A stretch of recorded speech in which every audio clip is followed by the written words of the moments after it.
Good morning.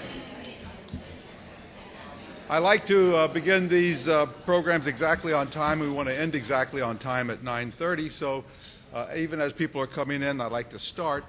I'm Ross Sandler, professor of law here at New York Law School, and I welcome you to our City Law Breakfast here in the Stiefel Room. I'd like to acknowledge a couple of people here. Councilmember Robert Jackson, we're delighted that you're here. Robert Jackson is many issues, but education is certainly one of them. And I know at events like this they always introduce elected officials and so forth, but I think there are two people here I'd like to acknowledge who are not elected but have had a profound impact on New York City. One is Chuck Brescher. Where's Chuck? Where is he? Long time at the Citizens Budget Commission, and his writing and his analysis of New York City has really been first-rate for probably maybe 30 years or even longer, and I know we've all learned a lot from him. The other person I'd like to acknowledge is Richard Emery. Where's Richard Emery? Great lawyer, but he's the one who brought the case that ended the Board of Estimate. Great case, and his picture's actually outside on the wall with the others New York, the ACLU has put up. So happy that you're here as well.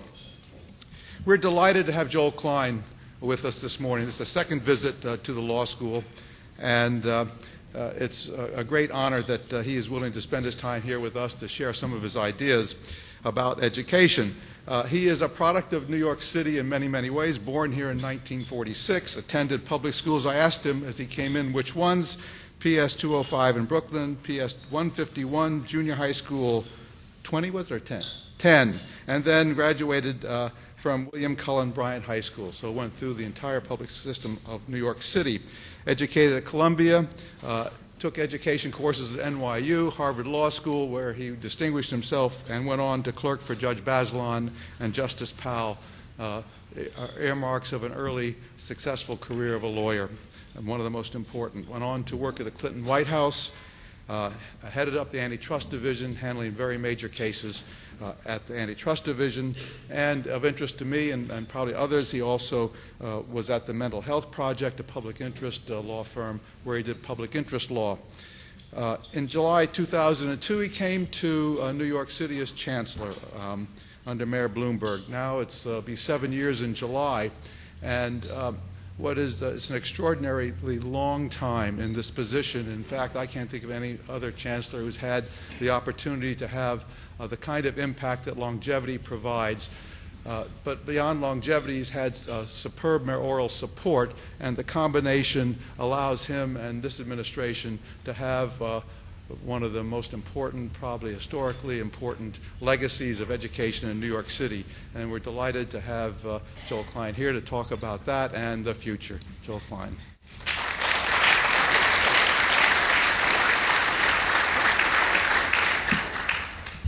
Thank you, Ross. Good to see a lot of friends here this morning. Good to be back at New York Law School. I cherish the honorary degree I got from New York Law School, and I'm also proud of the fact that the longest-serving deputy in the history of the Department of Education, Kathleen Grimm, is a graduate of that distinguished school. It's nice to see the chairman of our education committee here today. Fortunately, I won't have to be questioned, but it's great to be in your presence, Mr. Chairman. He's really a fighter for the kids in New York City. Among the many things he has done is to bring and focus the city on the lawsuit for fiscal equity, which has really changed the face of education.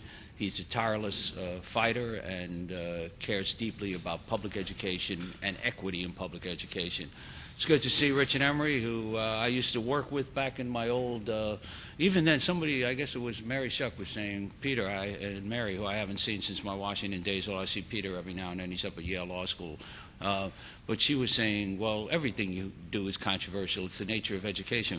But actually, when Richard and I were bringing mental health lawsuits, they were also controversial. And controversy, I actually think, is a good thing. I like to joke. When the mayor introduced me almost 7 years ago and appointed me chancellor, he said that I would make the tough and sometimes controversial decisions.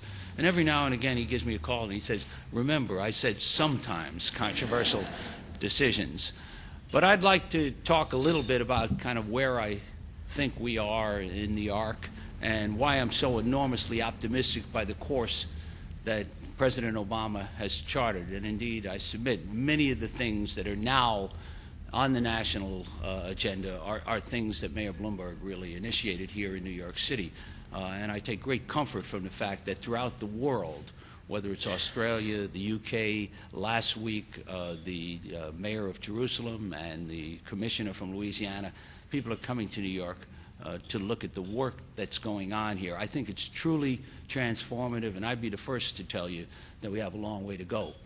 But I want you to think about the following question. I'm not going to ask for a show of hands, but just to frame the discussion, I want to know, is there anyone in this room, no show of hands, who would randomly allow me to assign your child to a public school in New York City? In other words, that every single school would be fine for you to send your kid in New York City. I ask that question because I've never gotten anyone to say yes as the answer. But I think it's a powerfully important question. Indeed, at a conference working with Warren Buffett, he said the way to end the crisis in education in America, the way to end it is to make sure to eliminate private schools and make sure that every kid went to public school.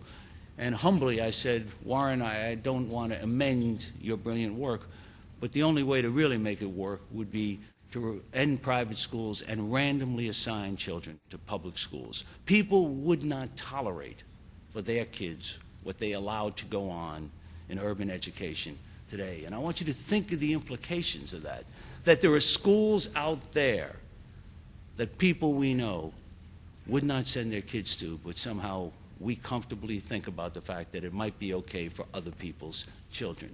And that, to me, is essentially the crisis in public education. We're 55 years after Brown versus Board, and yet today in America, our children, race, poverty, zip code, are not remotely getting an equal educational opportunity. And those of you who are lawyers know what a hopeful sign Brown was and how it took us so long to get past separate but equal.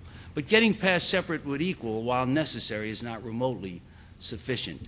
And getting real equal educational opportunity, I submit, is the core of what America is all about. I was impressed when I was down with the mayor in Washington a few weeks ago. We were lobbying on the stimulus package to get more money for education. And in a large meeting, the mayor was asked how bad he thought the economic crisis was and so on. And he talked about it for a while. And he said, well, let's not kid ourselves. America will get through this economic crisis. She always does. The question is, will she ever get past our educational crisis? We never have. And that's a profoundly important thing to think about. It is a crisis in two dimensions. First, there are racial and ethnic achievement gaps that are profound and bedeviling in this country. Skin color, zip code, family income matter to the outcomes, and they have persisted almost unchanged since the Nation at Risk 25 years ago put a shining spotlight on the rising tide of mediocrity in America K-12 education. And the second thing to understand is, unlike at the time of a Nation at Risk, what's happening globally is going to intensify and exacerbate the implications of that domestic racial and ethnic achievement gap. Our kids are facing a much greater global challenge than those of us who are adults today faced as we grew up. And so if you look at those two factors, the status quo is simply unacceptable, and we need to get serious about this quickly. And I submit to you we would if we did what Warren Buffett and I proposed, eliminating, it was not a serious proposal, but eliminating private schools and randomly assigning all children to public schools in this nation. Second thing I want to say, and this is sometimes controversial, but I'm going to lay it out smack dab. From the day I took this job almost 7 years ago, the number of people, good friends of mine, who said to me, Chancellor, you'll never fix education in America until you fix poverty in America. And in one sense, I wish that were true. It would let us off the hook in the education business. But I am now more convinced than the day I started that those people have it 100% backwards. And we will never eliminate poverty in America until we fix education in America. And that is a profoundly important notion to get your head around, because if you accept that, then you can no longer tolerate the status quo. Now, why do I say that? I say that because time and again I have seen the same children in the same circumstances getting entirely different outcomes.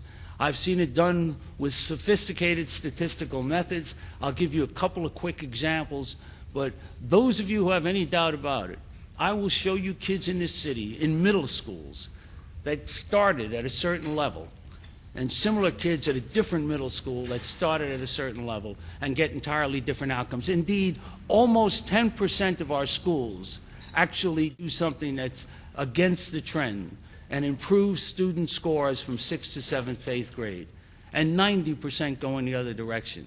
That's about the school, not about the child, not about poverty. I understand the challenges of educating children who grew up in challenging circumstances, but that just means we have to redouble our efforts for those kids. Indeed, education may be the last best chance for those very children. Another statistic worth thinking about, I've looked at and disaggregated African-American low-income students in 11 cities that take the national tests. You know what's astonishing? In that cohort, in 11 different cities, in the 4th grade in reading and math, African-Americans in the District of Columbia, low-income African-Americans, are 2 grades behind low-income African-Americans in New York City and in Charlotte, North Carolina. 2 grades at the 4th grade, same cohort, low-income African-Americans. What is that about? That's about the difference in an educational system.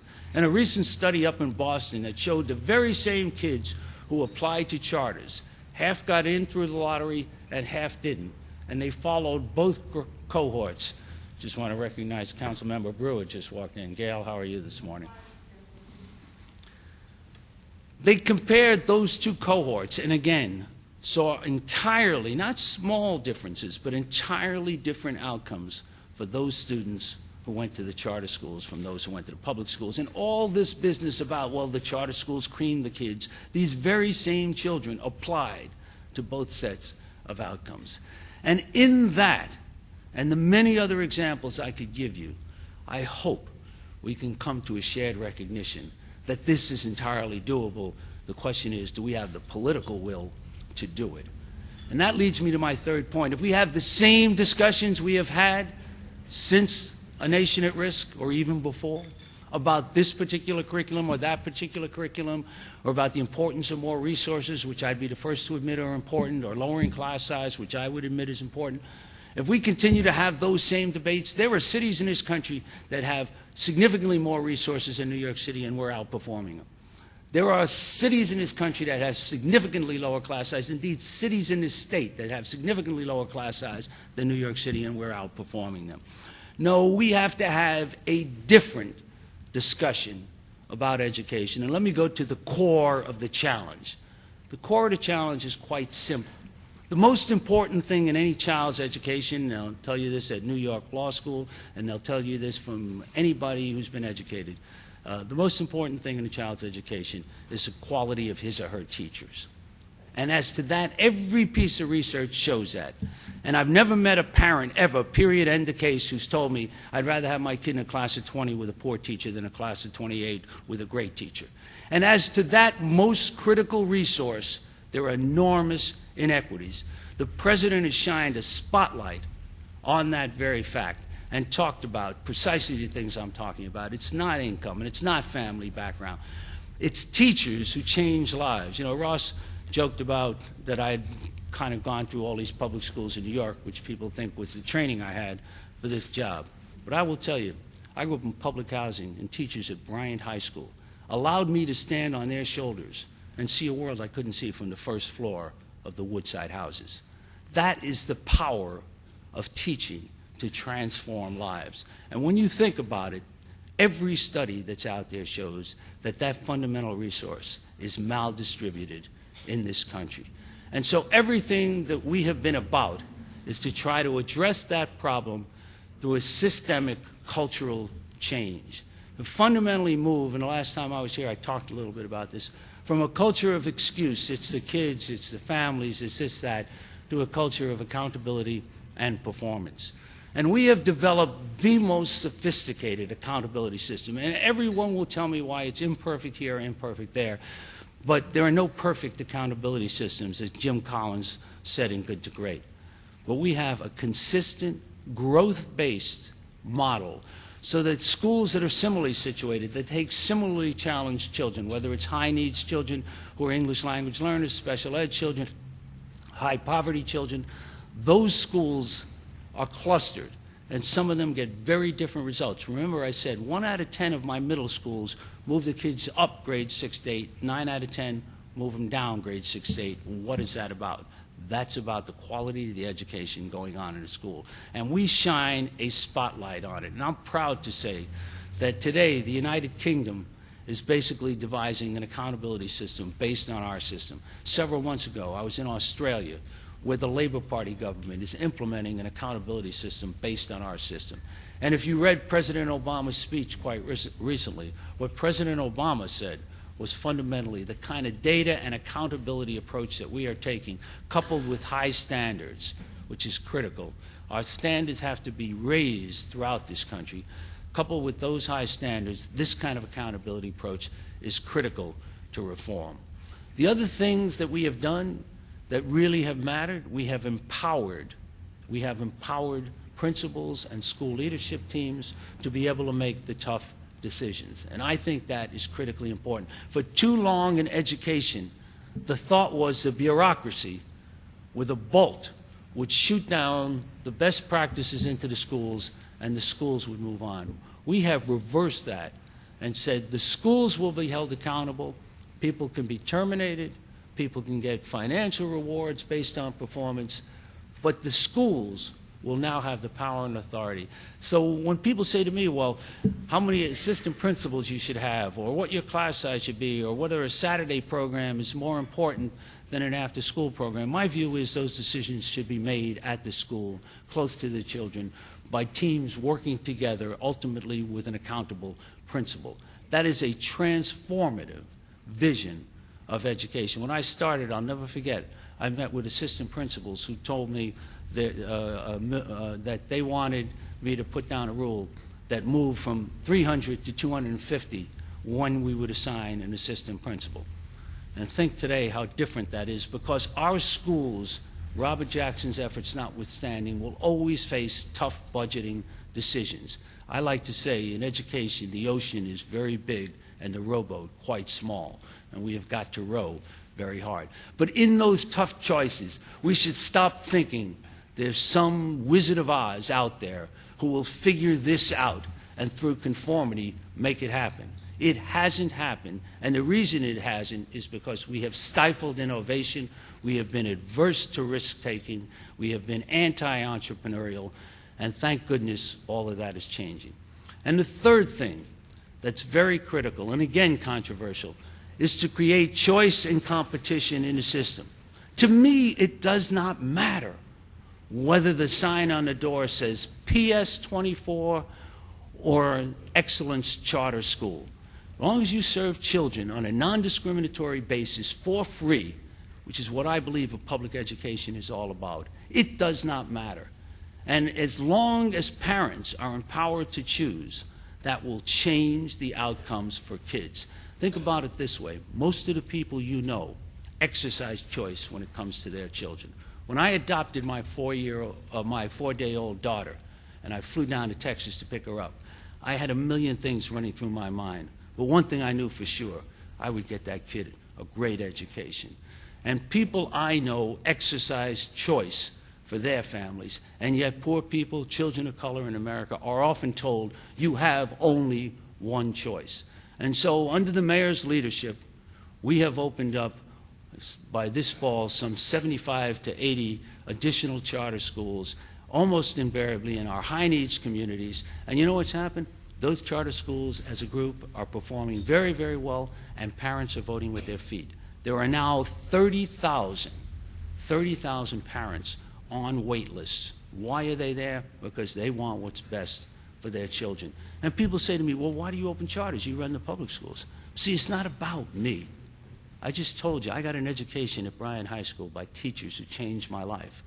But I see far too many kids in this city stuck in dead-end situations. And if we're not willing to create the options, stimulate the competition. We had a fair up in Harlem recently, which you had some private schools, some charter schools, and some public schools who were all there with 6,000 families who are looking at their choices. And I thought it was fascinating. I said to a couple of public schools, "Why are you here?" And they said, "Because we got great things to offer these people, and we want them to know about it. We can no longer take it for granted that they will show up."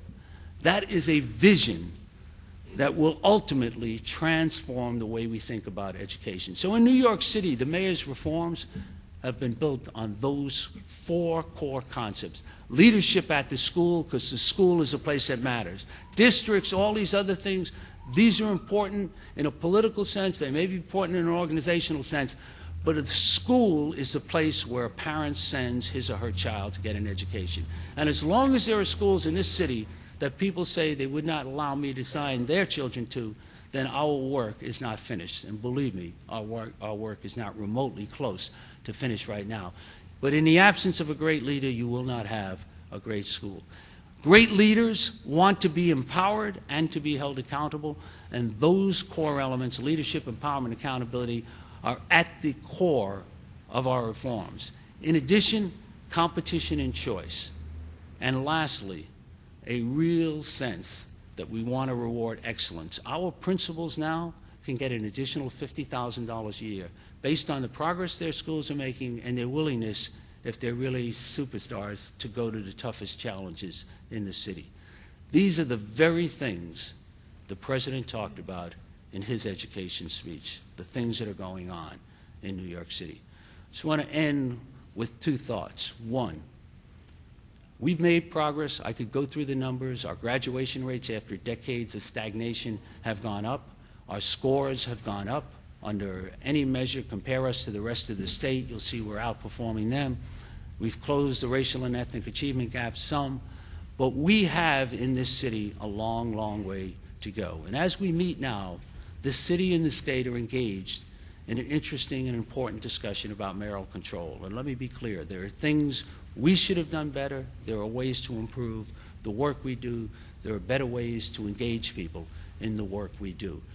But I think it would be a singular and extraordinary mistake to go back to the days of divided authority or local hegemony that ruled this school system from 1968 to 2002. President Obama's Secretary of Education all week has been talking about the need for a mayor to be able to lead a city, to get the entire city behind the tough things that need to take place in school reform. Today, throughout this country, whether it's in D.C. or Los Angeles or now the talk in Detroit, the trend in this country is to move away from divided authority and the politics of paralysis to real leadership and accountability. We owe it to our kids. In my view, it doesn't matter who the next mayor is. That mayor has to be on the line for public education.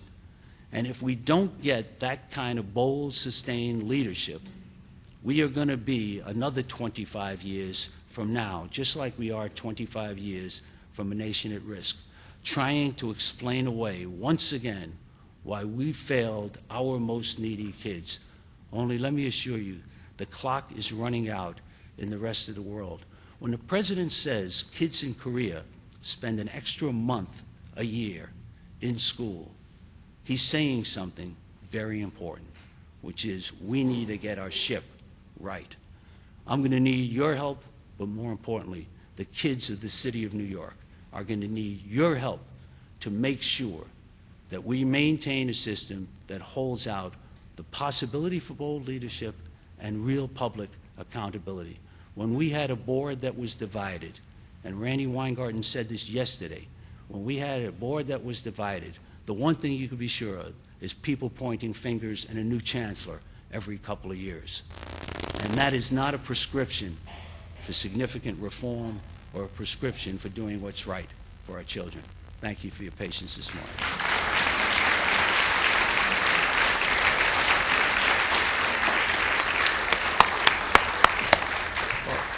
You know, when we started this series, the idea was to not just raise public issues, but also to get a sense of public people and their ideology, their energy, and their intellect. And I think that this talk today was an exemplary example of what we hope to achieve, to get a sense of the purposefulness and the ideas that Joel Klein has brought to this position. Now we open up the microphone for questions, and I'd ask you to come to the microphone so all could hear. So come right up to the microphone. You can line up so that we go right through it. Comments are also welcome if they're not long, because we would like to have as many people as possible speak.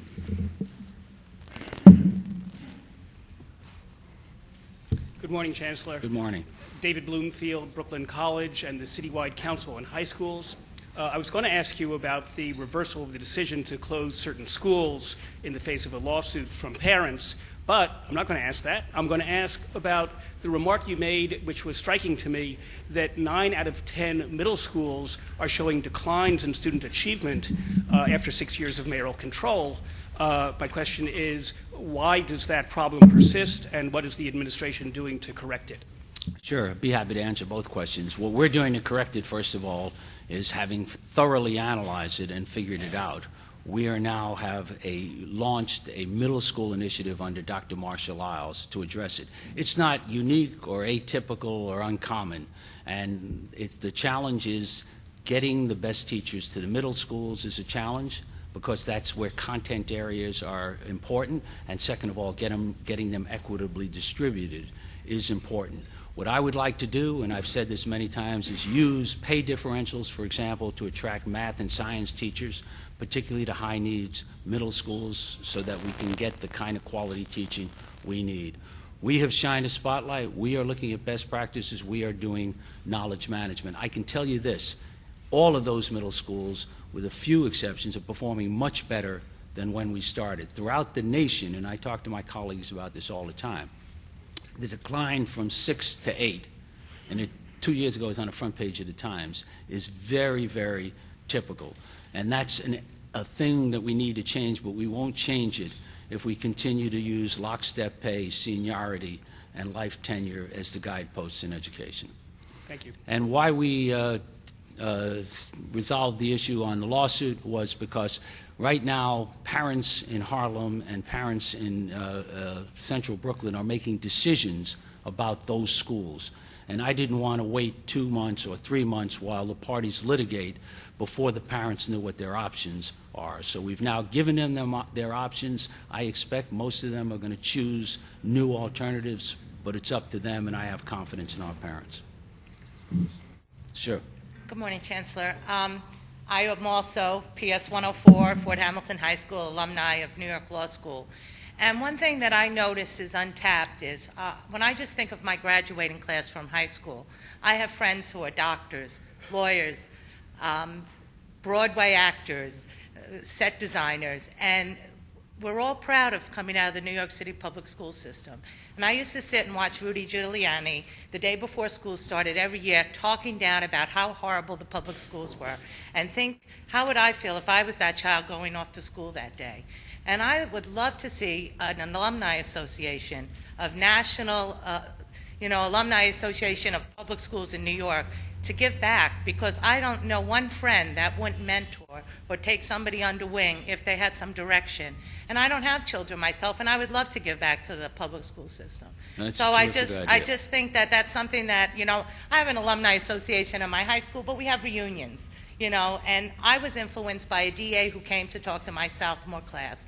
And I said, I can be a lawyer, and, I'd like to think about doing something like that. It's a terrific idea. The first point you make is a tricky point, and no one knows it more acutely than I. Even though I believe our schools have improved significantly, I think there's a lot of work ahead.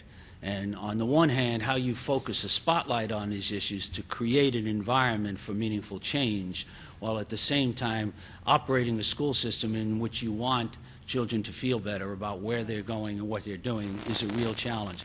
It's funny, last night I was at a group called the Council for Urban Professionals, and fundamentally a room of 400 to 500 highly successful African-American Latino professionals in this city.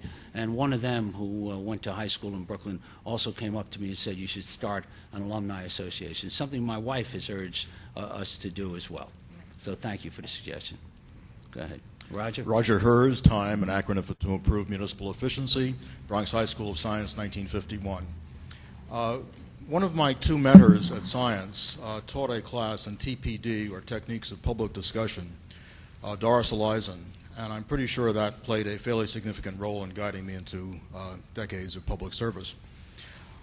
Is there any effort to recognize mentors? And also, please comment on gifted child education. Sure.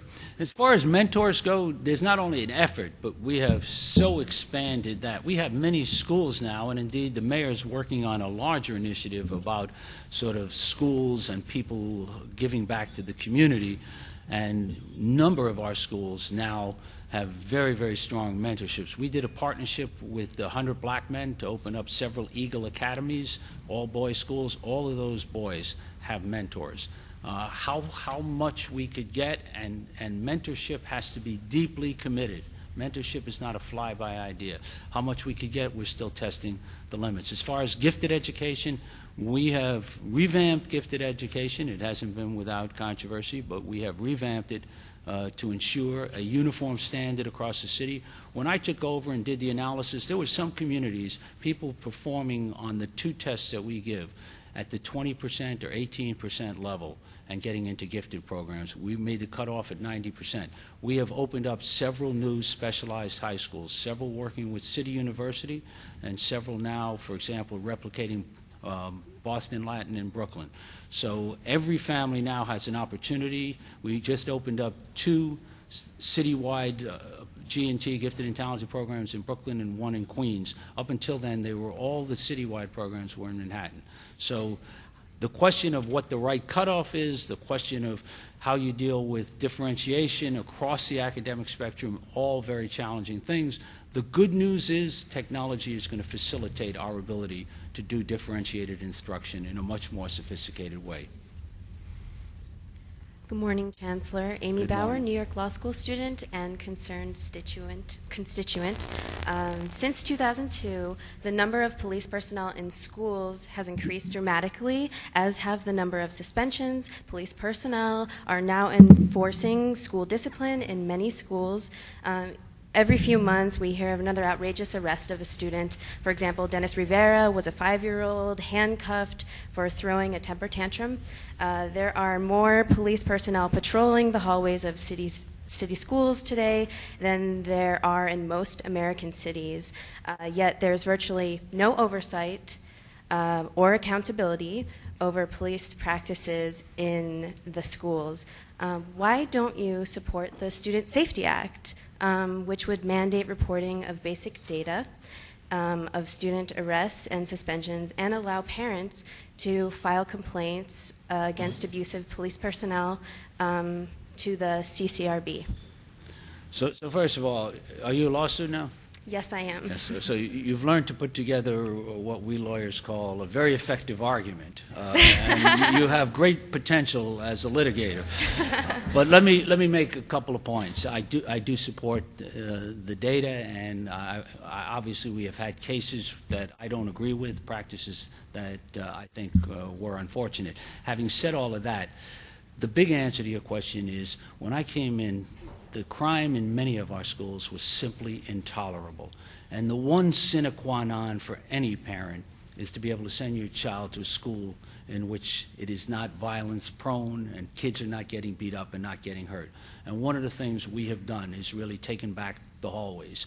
So many kids in so many schools used to be in the hallways, used to be in the lunchroom, used to be any place but in the classroom. And we have enforced discipline, and I believe in that. I'm not going to defend every single practice, but crime in our schools is down significantly on our watch. And while I think there should be redress, and I think data and information is important, I also think safety is a prerequisite and a sine qua non.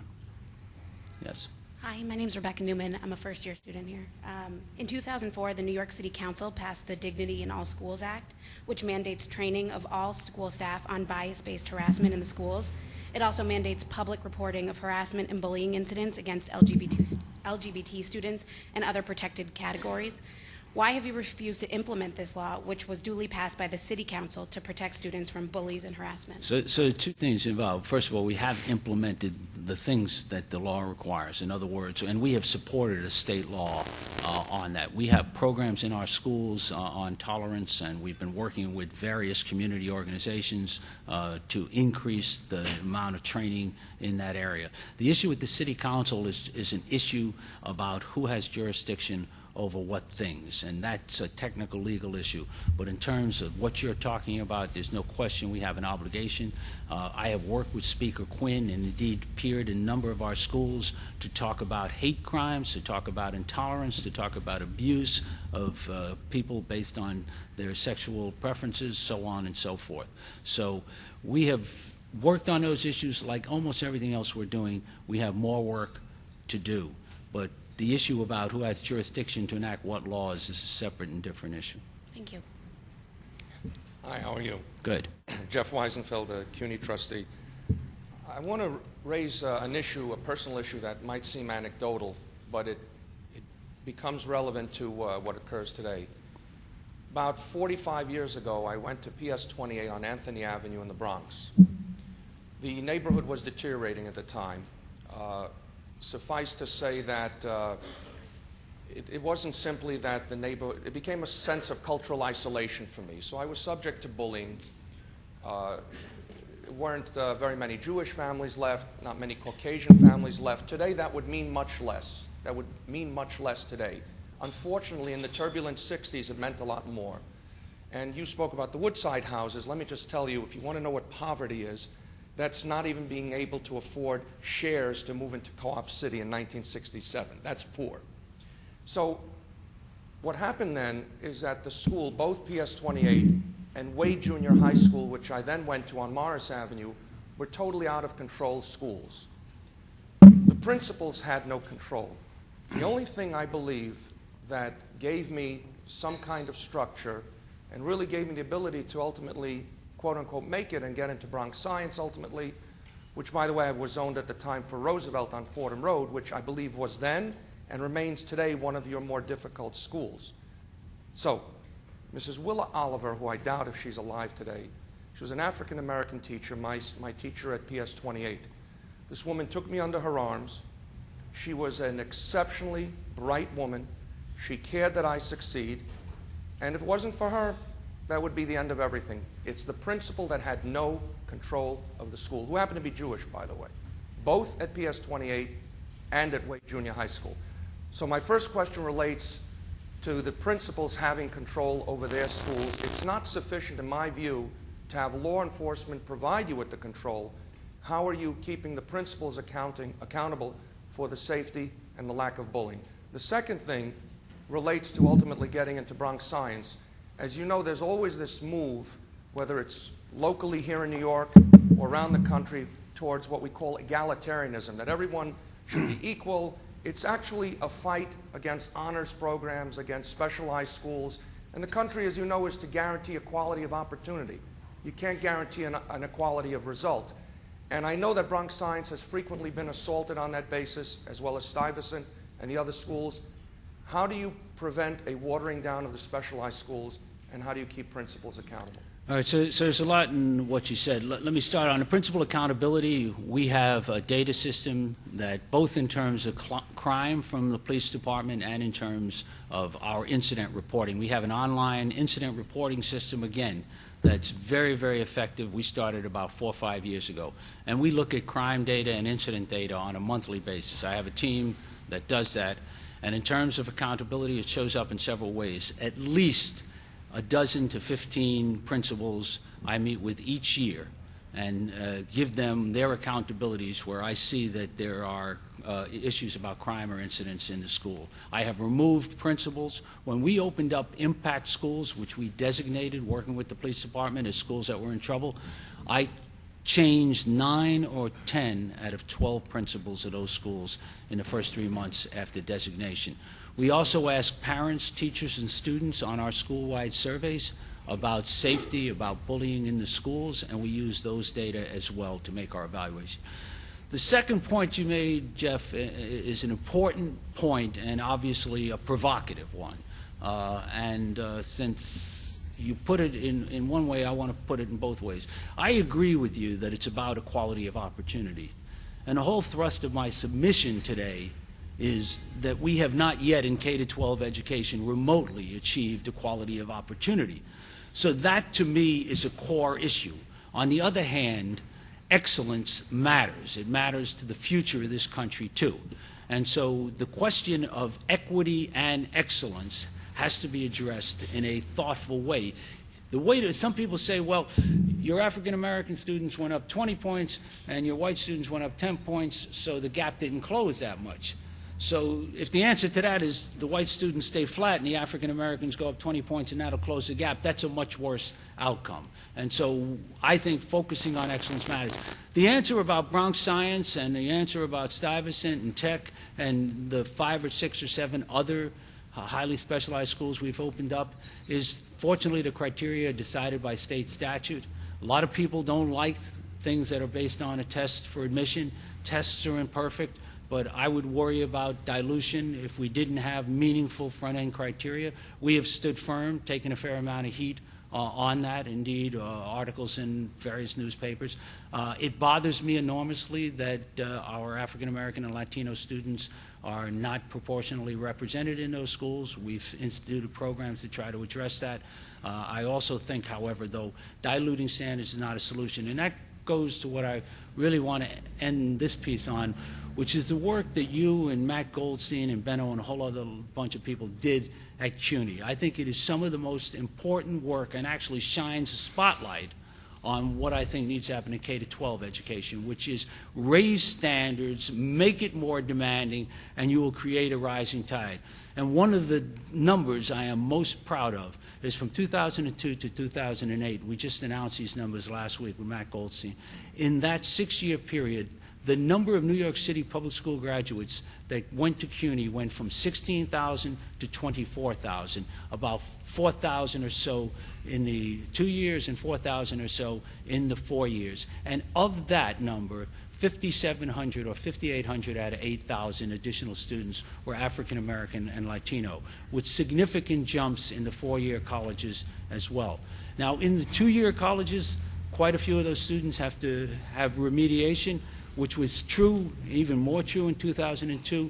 And one of the reasons I called for elimination of the local diploma is I thought we were kidding ourselves. And if you get a chance to read today Meryl Tisch's piece in the Post, an op-ed, she's talking about raising standards even further. And I just want to commend City University for what they did in that regard. It was bold, it was controversial, there were a lot of naysayers, but that university is much stronger today, and I believe our kids, for example, overall in the 4-year colleges have gone up about 25 points in their SAT scores, even as we've increased by about 4,000 people the number of people who go to the 4-year CUNY colleges. Go ahead, I'll take this lady and then I'll take Henry. I think she first. Hi, I'm Catherine Grenier. I'm a second-year student here, and I was trained as an educator in my undergraduate institution. And your comments on charter schools are one factor in the way in which your policies seem to me to support a business model when approaching education, top-down decisions, marketplace incentives, a belief in private sector solutions to public school problems. And some of the things that we've seen result from this are manipulation in school data to support these policies, a test-driven culture, and eliminating parental involvement. And I'm wondering, how can this be the way forward in improving our education? So thank you for the question, and I hope you come back and be an educator. And the answer is these aren't business practices. Giving parents choice is not a business practice. It's a human practice. And every parent I know has not only wanted choice for their children in education, but has sought to exercise it. So I think creating an alternative like charters to provide that in a different model, as the president said last week, I mean, he called for lifting the caps on charter schools. In terms of incentives, I think incentives have an impact. If you pay people the same amount to teach at a school where you have highly motivated students, as you pay them to teach in a school where you face great challenges, you're not going to get the same talent in the same places, and we've seen that time again. That's why we created a thing working with the UFT of master teachers. That's why we created a school-wide bonus program, and we'll do the same thing for our principals. As far as the data go, people who don't like the fact that we're succeeding will say that we manipulate the data, but the data are pretty clear. The state graduation rates are announced each year. The state's done it for 3 years. In the last 3 years, we've gone up almost 3 points a year, and nobody in the state, in any other city or so forth, has remotely come that close. Our math and our English scores, we compare them to the rest of the state. We compare them to other large cities. You'll see in all the categories we're outperforming them. That's why we won the Broad Prize last year as the most improved urban school district in the country, decided by independent people analyzing our data. We made mistakes. There are things we've done wrong. You talk about parental engagement. I would say it's a big city. I haven't been as effective as I should. On the other hand, we put a parent coordinator in every single school to focus on parent needs. That's become a model. Other cities come to learn from us. So I believe there are things we could and need to do better. I believe there are a lot of things we have done well, but I don't think it helps the analysis to say that charters are a business practice or that incentives are somehow a business practice. In the real world, people respond to things like choice and differential pay, and that's naturally the way it is. And it's whether it's in education or any place else. And as long as we stay with a system of lockstep pay and life tenure and seniority-based decision-making, I don't think we can possibly succeed, because it'll lead to massive inequities in the distribution of teaching talent, which, as you know from your own experience, is the critical variable in a kid's life. Henry. Yeah, thank you.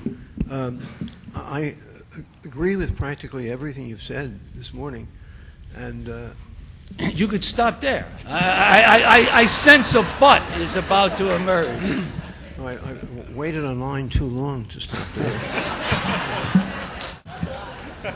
Touche, Henry. I personally, I guess I'm the third graduate of Bronx Science to, I guess, self-identify in asking questions, which means we're proud of our school, or what it stands for. You've talked, by the way, I wasn't bullied at school, any school I went to, because I was too small. There was no point to it. But I was bullied on the street where I lived, because the parochial school kids were less selective than the science bullies. You covered things nicely. You mentioned a good relationship with the federal government and, of course, with Mayor Bloomberg, and I support mayoral control.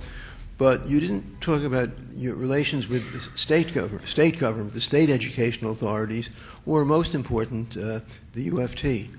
With Sheldon Silver now clearly the most important man in New York's politics and the de facto governor, as the newspapers say, and with Randy Weingarten as a close ally of his, how do you think the power has shifted in recent years, and what impact do you think that will have on your work? Well, first of all, a lesson to be learned, everybody should learn, is never get into it with Henry Stern, right? I tried it and lost. And in answer to your question, I think a couple of things. Certainly our relationships in Albany are things that I am working on. I would, again, admit probably not everything I've done has been as effective as it needs to be. I've met with the Speaker. I've met with the Chairwoman of the Education Committee. And the process they put forward on how we engage in mayoral control, I think, is a good process. So I'm optimistic that we will be able to come to a good solution. My relationships with Randy Weingarten have been at times testy and at times very congenial and supportive. Yesterday she was at an event that I was at, which she talked very strongly about the important changes in the city school system and how she didn't want to rock back to the dysfunctionality. At times when I have challenged some of the issues that I have raised on seniority and its impact on our unwillingness to force-place teachers, she obviously has a different set of interests to protect, and at times it's, as I said, become testy. I don't believe it's ever been personal, and I do believe that she will want the city to move forward. At the beginning of the school year this past year, when we opened it up, she got up to say, we were all together in the Bronx, she got up to say that in time she's been as president of the AFT, she's traveled to lots of school districts, and New York City is way ahead of where other urban school districts. I think she notices and notes and underscores the progress. Will she want some changes? Will others want some changes? Of course they will. How it's going to end up, Henry, I wish I had a crystal ball.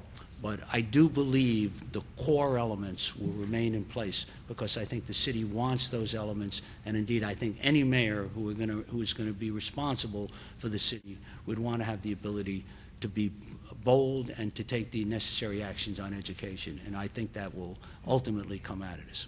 Thank you. Good. Richard? Good morning, Chancellor. Richard Barr, and I've been a parent of children in the public school system for the last 15 years. And I was recently listening to former Assemblyman Steve Sanders talk about the negotiations with the city leading up to enacting the New York City school governance law in 2002 that either is renewed, is sunsets, or is changed in June of this year. He was then chair of the Assembly Education Committee, as you know, and one of the principal authors of the legislation. And he said that in the negotiations, the mayor said that he wanted to change the title of Chancellor to Commissioner, and according to Sanders, he was told, oh no, you're not going to have the same relationship with him as you have with your police commissioner, as your fire commissioner. Chancellor has to have a little bit of independence to advocate for the school system. So I maintain that though the title hasn't changed, you're still Chancellor Klein, that in fact what Sanders predicted came true. I'll give 3 examples. May I just interrupt?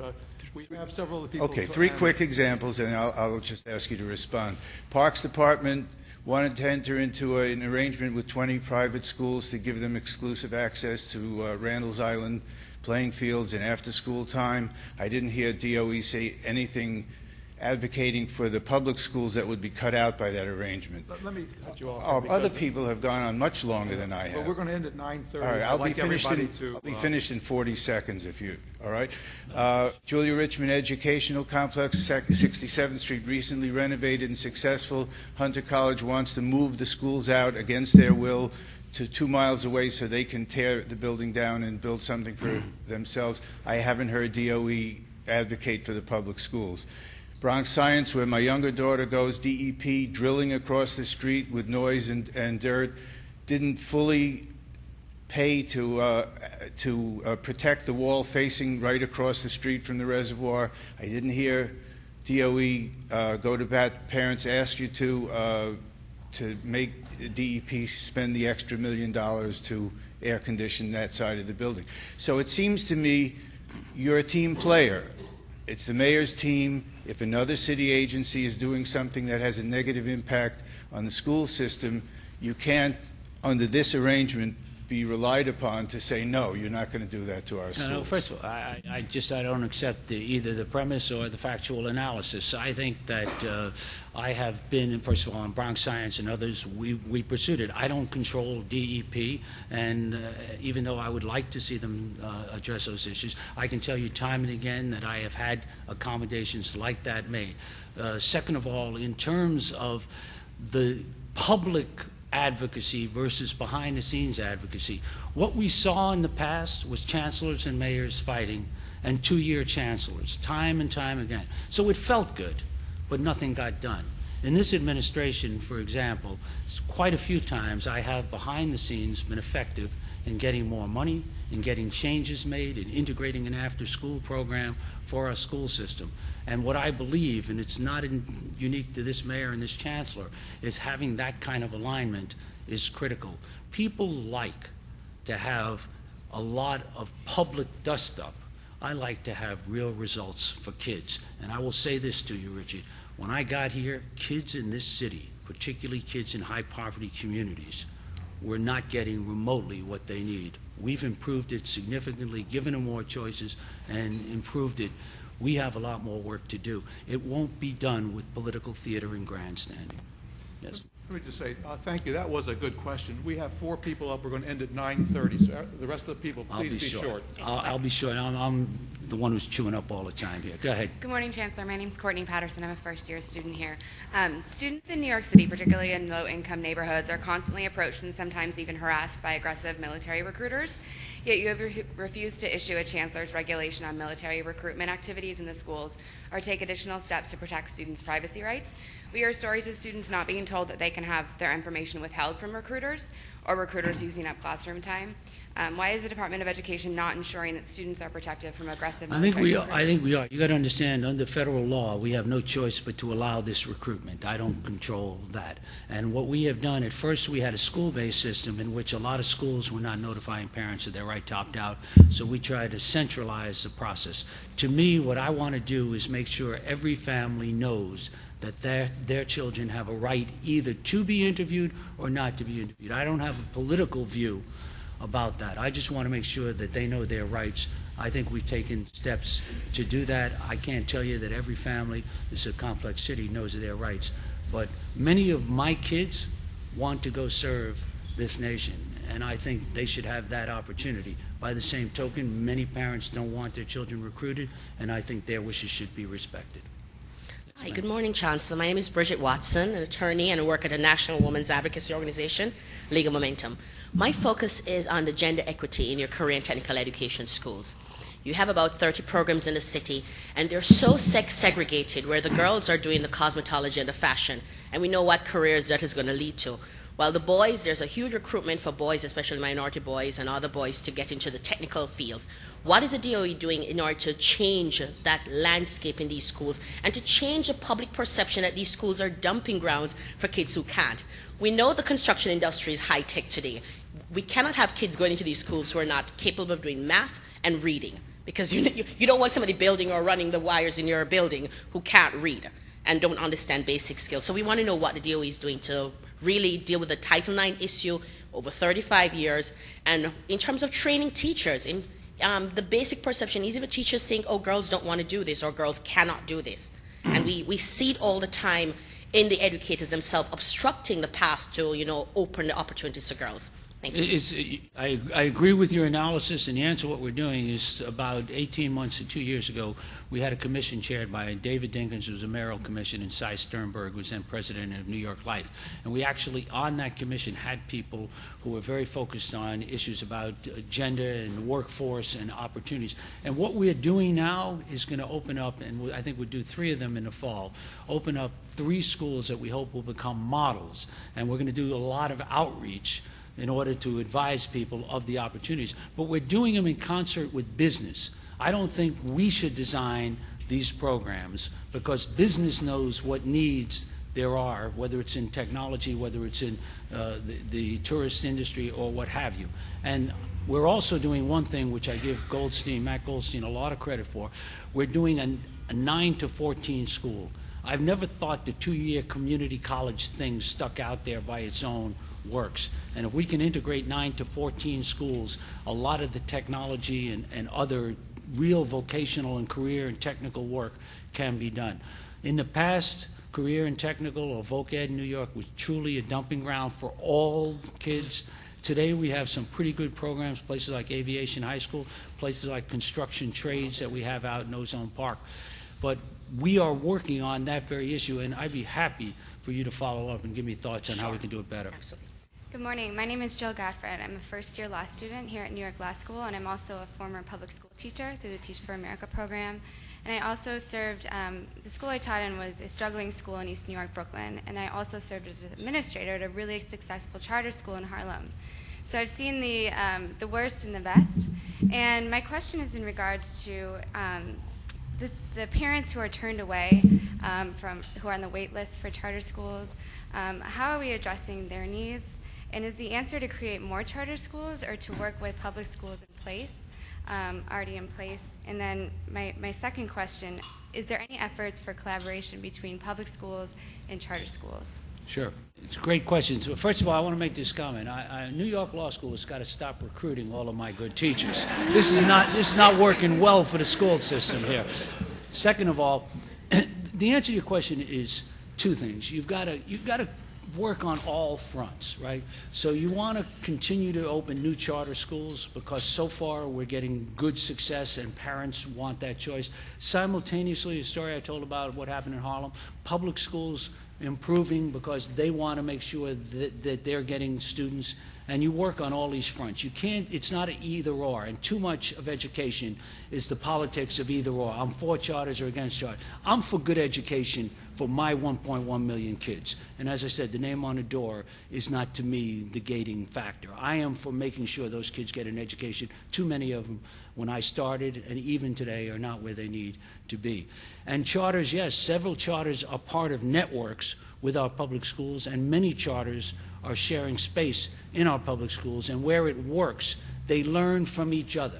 It's a two-way street. There are things going on in public schools. When I leave here, I'm going up to do 2 public schools with the mayor of Washington, D.C. and Sacramento, California, 2 public schools in East Harlem, both of which are making enormous progress. And they share space together and learn from each other. If we stop looking at how to polarize the debate and start focusing on the needs of children, we will get where we need to be. Last question. Hi, my name's Steve Newman. I'm the chairman of the Community Board for Northeast Queens. I'm a supporter of mayoral control. I should mention, since everybody else has done, one of my kids went to Bronx Science. I'm developing an enormous inferiority complex here. Obviously, I wasn't bright enough like everybody else to get into Bronx Science. I went to Van Buren. You went to Van Buren, so you and I are in the same boat and have the same haircut. But all three of my kids ended up in gifted and talented programs. The question I have, and I'm speaking on behalf of the community, as I'm sure you know, one of the hotbeds of opposition to mayoral control is what used to be referred to as School District 26, the best school district in the city. It is the district that has probably fared worst under mayoral control. Test scores have not gone up. On your rankings of 1s, 2s, 3s, and 4s, the number of 4s is now less. Resources are shifted from District 26 to other places in the city. In the equity excellence balance you talk about, doesn't a goal have to be to ensure that every kid reaches the maximum capacity they can get to? And 2, in the system of mayoral control, is there not room to define that certain communities or certain school districts were so successful they could reasonably operate independently? So first of all, I'd be happy to follow up, but I think the numbers are not accurate. Indeed, I think the scores have gone up in those districts, and I think... Not the number of 4s, they've gone down. The number of 4s gone up in some areas and not in other areas, but I'd be happy to get you the numbers and the number of 3s and 4s. The number of A schools on our accountability system, the highest concentration, is which reflects progress, not just where the kids start, because too much of education is about what kids bring to schools. So people say to me, Bronx Science is a great school, but Bronx Science, by definition, recruits some of the brightest children in the world to go there. And the real question for me is, what does that school do for those kids? Not what the kids do for the school. I know what the kids do for the school. And I take that view whether it's in Queens or elsewhere. And indeed, I think the global competition we face is such that we'll need to do that.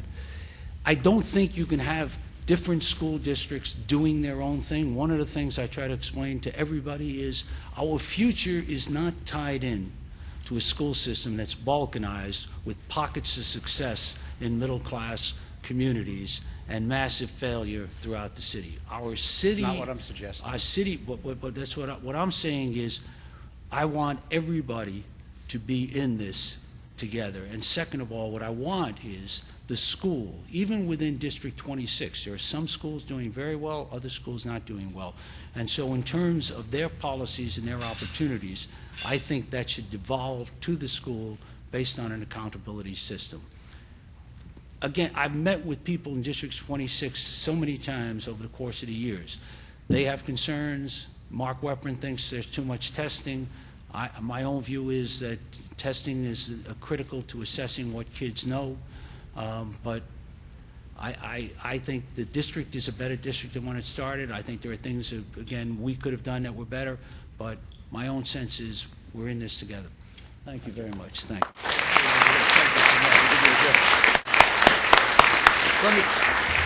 Well, this has been an extraordinary morning.